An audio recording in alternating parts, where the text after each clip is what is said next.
Hello, my name's Ian Bamford. I'm the Chief Operating Officer at Paragon Skills, and welcome to your Steps to Success programme. A little bit about me. I'm an apprentice. I left school when I was 16. I went on to be an apprentice chef and worked in a number of kitchens and got myself up to a senior manager level. I then went into training, which is where I found myself here now. Paragon Skills. I've got a number of years experience of training within a number of organisations, and now, as I say, I'm my Chief Operating Officer at Paragon Skills. The Steps to Success programme is basically an overview of what you should expect from your apprenticeship programme. It will also cover who's involved, so you'll have a personal tutor, you'll have somebody that will look after your functional skills, your English and maths. You need to have a job to come onto an apprenticeship programme, so you'll have an employer. And effectively, you'll be taken through an apprenticeship programme using our learner management system, and that will take you through a number of activities. So effectively, for an adult care level 2, you might be on the programme 12 months. For something that is slightly longer, could be 18 months, could be 24 months. So really, that's an overview of what the apprenticeship is about. The reason we believe that apprenticeship is really important is so that you can understand the knowledge, skills and behaviours of your job. And really talk about what you're needing to do to become an apprentice and succeed. We'll talk about your commitment. There'll be a number of activities, workshops and learning sessions that we need to attend.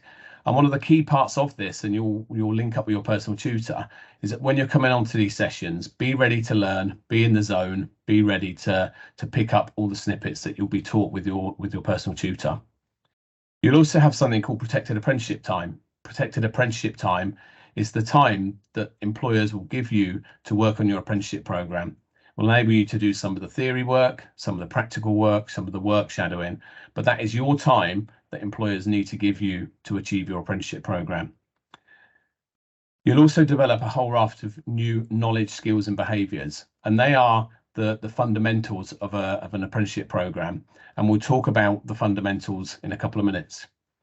You'll also work towards endpoint assessment, and we'll start talking about endpoint assessment fairly early in the journey, but actually it's about preparation for that endpoint assessment is key to the success of an apprenticeship programme.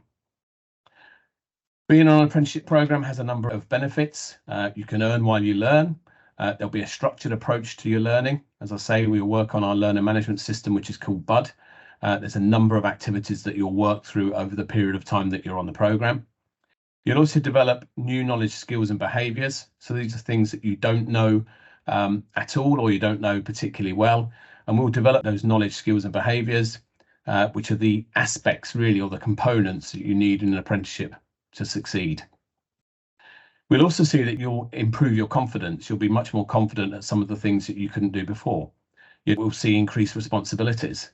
You know, we've had a number of our apprentices that actually have had promotion or given additional responsibilities whilst at work.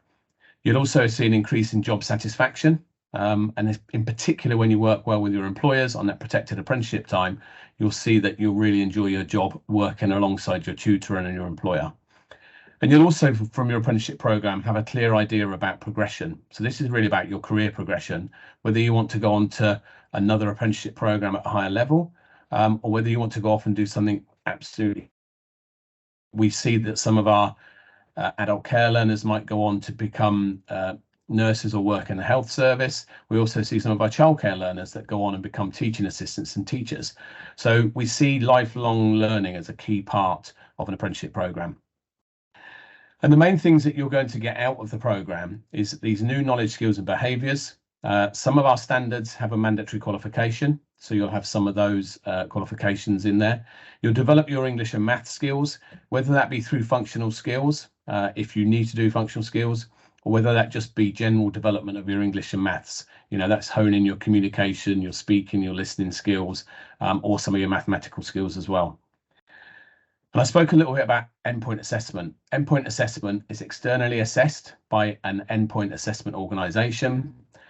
They will basically assess you against a number of criteria that you would have learned across the time on your programme. And they will do that generally through knowledge tests and endpoint assessment professional discussions. And there's opportunities for you to not just pass them, but actually pass them with merits and distinctions, depending on the standard we're working with.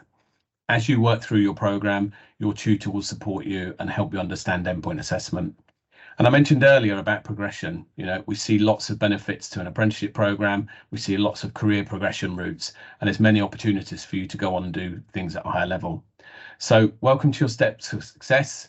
And I hope you enjoy the program. And thank you for listening.